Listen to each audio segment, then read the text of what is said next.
Les opinions, les jugements, l'ego, l'émotion et les traumatismes sont tous guerre contre la vie. Cela n'a jamais fourni plus de vie, donné plus de place ou espace à la vie, n'a jamais changé les choses et ne le fera jamais. Mais cela alimente justement le chaos et nuit et nourrit justement la guerre contre la vie. Les opinions, de changer les opinions, c'est un petit peu comme une orgie, comme partager les opinions, c'est une masturbation intellectuelle de l'ego, comme de la philosophie est une industrie du porno de la pensée. Et souvent pour les autres, quand soi-même on est dans l'opinion, justement dans le jugement, on ne le remarque pas vraiment, mais pour les autres, ça a plutôt une sale gueule. C'est plutôt comme ça que ça a l'air quand ils viennent partager leur opinion. Et puis l'opinion, c'est comme le trou de cul. Tout le monde en a un, mais on ne met pas sous le nez de tout le monde.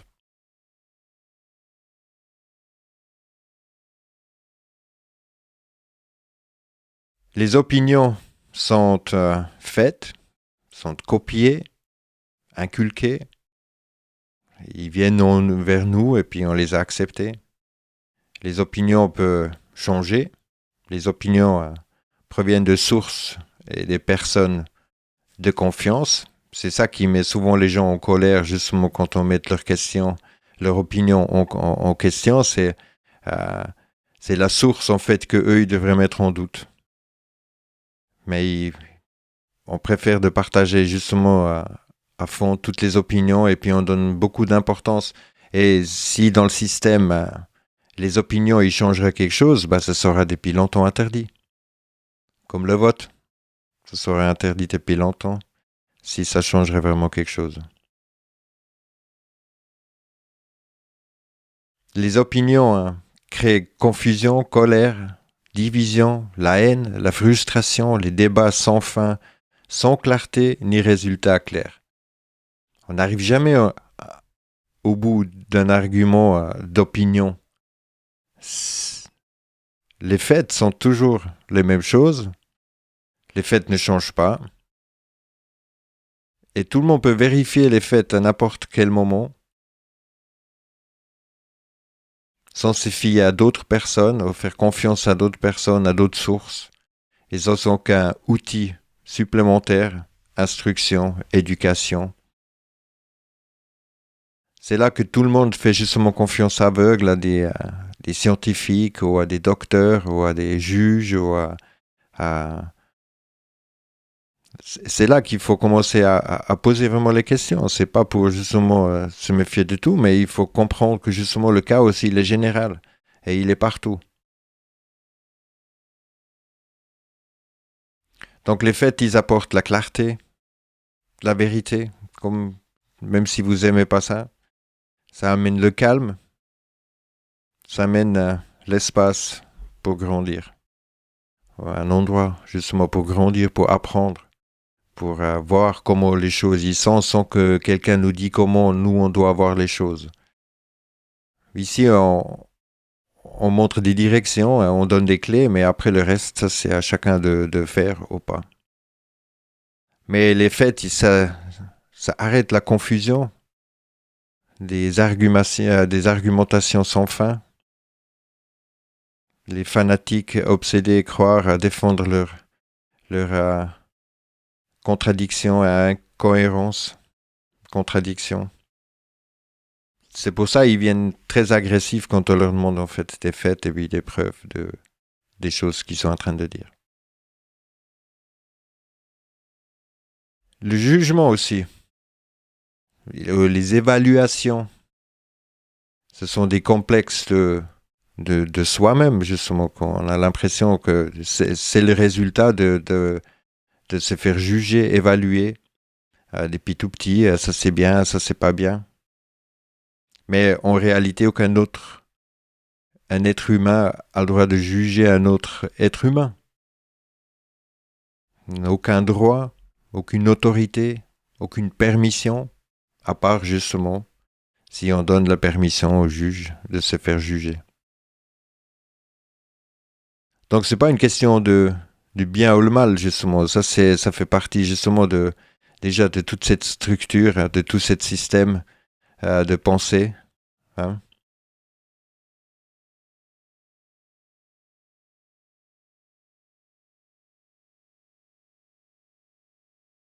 On va venir plus justement encore sur toute cette illusion de dualité. Mais la question qu'il faut se poser sans devoir jouer justement le juge, c'est on peut juste constater. Est-ce que c'est pour ou contre la vie? Est-ce que ça amène plus de vie ou ça détruit la vie? Comment on peut justifier de faire mal à la vie si on veut vivre? Il y a seulement quelqu'un qui a un complexe ou une destruction envers la vie, de vouloir détruire la vie. Mais quelqu'un qui veut vivre, il ne veut pas détruire la vie. Ça, c'est hyper important de pouvoir faire la différence entre... C'est pas une question d'opinion. Si quelqu'un il est en train de tuer votre enfant, vous êtes là, ouais, mon opinion, moi je trouve que t'es vraiment pas bien, hein, c'est pas bien ce que tu es en train de faire là. Hein. Non. C'est là qu'il faut bien comprendre qu'à partir du moment, c'est une réalité, de tuer la vie, bah, ça enlève la vie.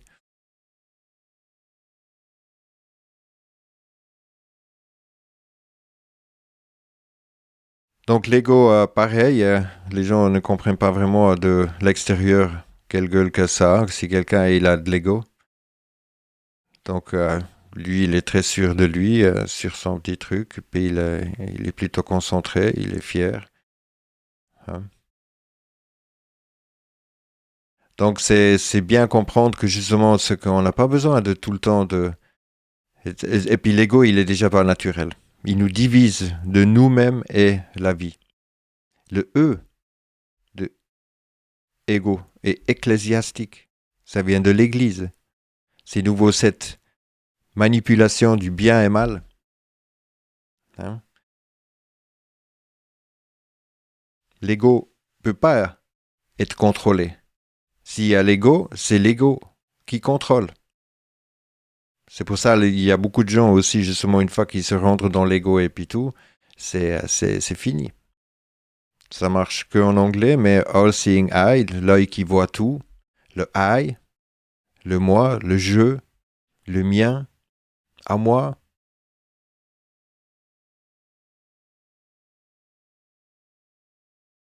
Les émotions, pareil. Le E, ça vient de l'Église. C'est la manipulation justement de nos sentiments. Les émotions ne sont pas des sentiments. Ce sont des sentiments manipulés.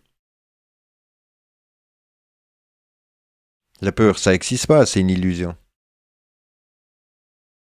Est-ce que vous avez déjà rencontré la peur?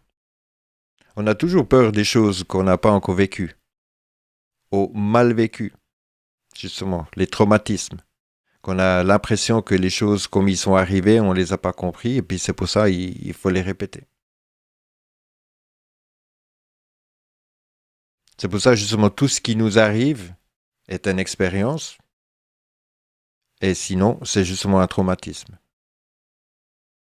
Et si nous, on ne comprend pas exactement qu'est-ce qui se passait à ces moments-là, pourquoi nous, on a justement un traumatisme et puis c'est pas une expérience,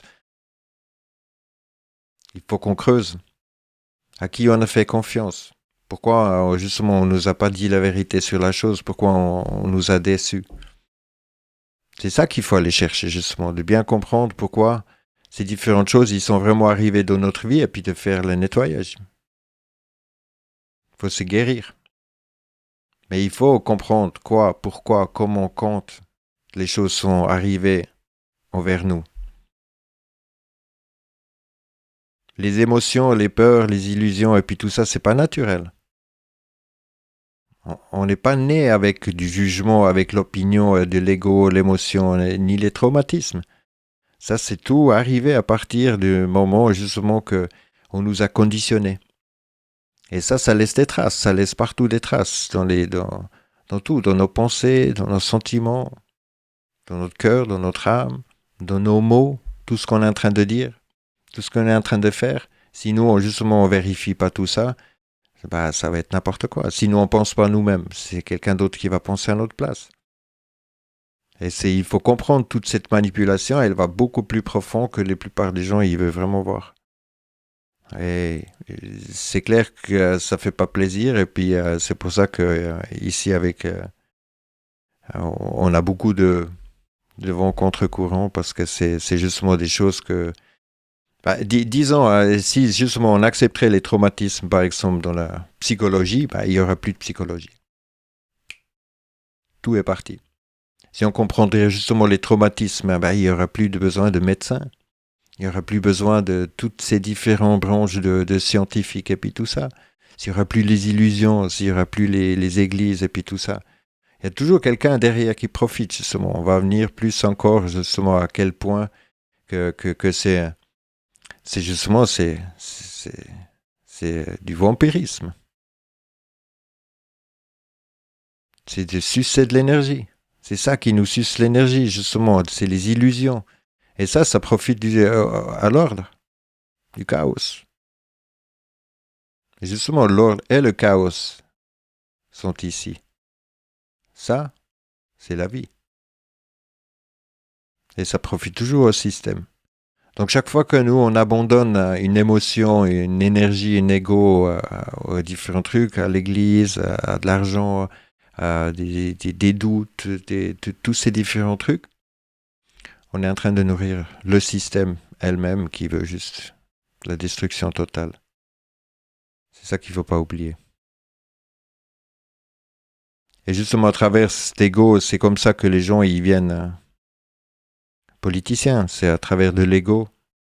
C'est parce qu'ils n'ont pas envie de se faire chier dessus.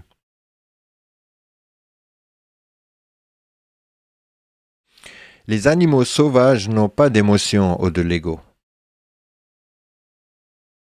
Un animal, il n'est pas, se réveille pas le matin et puis il a peur qu'il y a le loup qui vient le manger. Il agit au moment où le loup il veut le manger, il court, bien sûr, parce qu'il veut rester en vie. Il n'a pas peur de la mort. On est bien sûr les animaux non conditionnés, sauvages. À partir du moment où il y a le conditionnement, justement, il y a l'émotion, il y a l'ego, justement. Les animaux n'ont pas d'ego, ils ne veulent pas posséder des choses, ils ne sont pas possédés. Donc la vie est inconditionnelle. C'est à partir du moment que l'homme conditionné commence à conditionner les choses, c'est là que les choses se conditionnent, justement. Et c'est là où le jugement, l'opinion et puis tout cela conditionnent la vie. Donc les gens ils disent que ah ouais mais c'est trop noir et blanc, mais ça n'existe pas le noir et blanc dans la nature. Il n'y a ni le noir ni le blanc. Et de trouver le chemin du milieu, c'est aussi juste mélanger des deux côtés maçonniques, tourner en rond. Et tous ces différents logos yin-yang, et puis le mal et le bien, et puis tout, c'est tout le temps le même rituel. Il faut bien comprendre que tous ces différents trucs sont tous interliés. Ils sont tous ça vient tous de la même chose. Donc toute la dualité, la polarité, le yin-yang, ça c'est tout le mal et le bien. Ça c'est toute cette idée maçonnique babylonienne, justement, de remonter le temple de Salomon. Et toutes ces religions,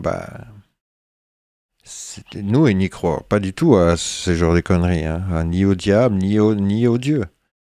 Mais eux, oui. Et ils prennent tout cela vraiment très au sérieux. Et justement, le jugement, l'opinion et puis tout, ça crée tout le temps la tromperie, des choses non comprises, mène à la frustration, confusion, conflit, des disputes, des attaques, des défenses, et nouveau le chaos et la guerre contre la vie. Et encore, et encore, et encore, et encore. Donc sous ces manipulations et mensonges et tout ça, on pense que les gens ils font ça vraiment exprès. La plupart des gens ils mentent pas et puis ils manipulent pas consciemment.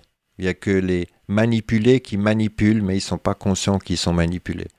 C'est pour ça, si nous on veut pas manipuler, c'est à nous de devenir conscients à quel moment nous on manipule en fait et puis qu'on conditionne les choses par opinion, par jugement, etc. On en parle justement, on dit que ces gars-là, ils sont complètement psychopathes. Hein. Et puis c'est ça qu'on pense que si on entend un psychopathe, c'est comme ça qu'on les voit. Mais un psychopathe, c'est simplement quelqu'un qui a mal de l'âme. Hein. Psycho, c'est l'âme, path, c'est la maladie. Et le narcissisme aussi, le narcissique, ça vient de l'ego. Hein, quand l'ego il est surdimensionné, et puis justement que. Il faut bien comprendre, l'ego c'est tout ce qu'en fait, à chaque fois que le moi, je, les choses que nous on veut, est plus important que tout le reste. Ça c'est ego. Quand on puisse rendre une chose de soi-même tellement important qu'on peut marcher sur des cadavres, en gros. Ça c'est justement, et justement à quel stade justement que les gens ils puissent défendre leur propre mal de l'âme pour qu'ils viennent justement les vrais manipulateurs, parce qu'ils sont en train de protéger justement leur illusion. C'est ça qui crée aussi les pervers narcissiques. C'est les narcissiques, c'est justement ceux qui tirent tout sur eux, donc égaux. Et les pervers, c'est justement qui utilisent la manipulation, donc qui inversent tout, qui déforment tout en fait pour justement pouvoir justifier leur narcissisme. Donc c'est tous des gens qui ont eu du mal de l'âme, qui ont eu un choc émotionnel énorme, n'importe quoi qui est arrivé dans leur vie, qui a justement fait une blessure énorme à l'intérieur d'eux, et c'est pour ça ils manipulent. C'est pas justement par plaisir, et ça c'est une très petite partie justement des psychopathes qui sont nés psychopathes. Toutes les autres ils deviennent psychopathes, ou ils utilisent justement la manipulation psychopathe pour arriver à leur fin. Mais encore une fois, c'est justement, c'est toujours, c'est vu qu'ils ont eu un mal de l'âme, ça veut dire qu'il leur manque un bout de leur vie. C'est pour ça qu'ils sont en train de tirer l'énergie en fait des autres. C'est comme les vampires. C'est là où justement il faut mieux comprendre à quel moment en fait on donne de l'énergie. Et il y a plein de gens qui me disent ouais mais pourquoi tu te laisses sucer de l'énergie par ces gens-là. On va venir, mais ça c'est la confrontation, ça c'est autre chose. Donc c'est clair que cette partie de manipulateurs que beaucoup de gens ils ont déjà vécu dans leur vie, surtout c'est bien comprendre, les empathes sont les premières victimes des psychopathes ou des pervers narcissiques. Pourquoi? Parce que il est manipulateur en premier. Donc ils savent très bien se jouer victime, et puis vu qu'on est empathe, on a envie d'aider, et puis après justement une fois qu'on est 10 ans esclave, c'est là qu'il commence à faire la manipulation. Il y a plusieurs stades justement dans le pervers narcissique, dans le psychopathe, à quel moment. C'est comme maintenant ils commencent à plus montrer qu'est-ce qui est vraiment leur vrai projet. Et c'est pour ça, ceux qui ont, tous ces dirigeants-là, ils ont un gros complexe justement de cet narcissisme et puis de vouloir aider et puis sauver des autres. Donc tous ces complexes, ça fait partie justement de leur propre soumission à quelque chose. Et c'est pour ça qu'ils cherchent à dominer, à contrôler et même justement à protéger, parce qu'eux, ils ont une peur de quelque chose. Donc, ah ouais, il faut absolument aider les autres. Style Bill Gates. Et tout cela amène après, bien sûr, à des dépressions, à l'anxiété, au complexe. encore plus de peur, plus d'illusions, plus d'émotions. Et puis, hein, on tourne nouveau en rond tout le temps. On tombe nouveau sur le même truc, toujours la même chose. Mais le setup, il est bien systématique, là, systématiquement, la manipulation systématique de tout ça.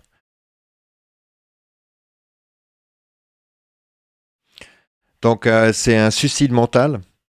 Hein. À partir du moment où on commence vraiment à abandonner la vie, c'est carrément un suicide mental, un suicide du cœur, un suicide de l'âme. Puis on abandonne la vie. Et c'est ça le système satanique que nous on est toujours en train d'exposer ici, c'est que eux ils puissent juste nous conditionner pour que nous on puisse abandonner la vie.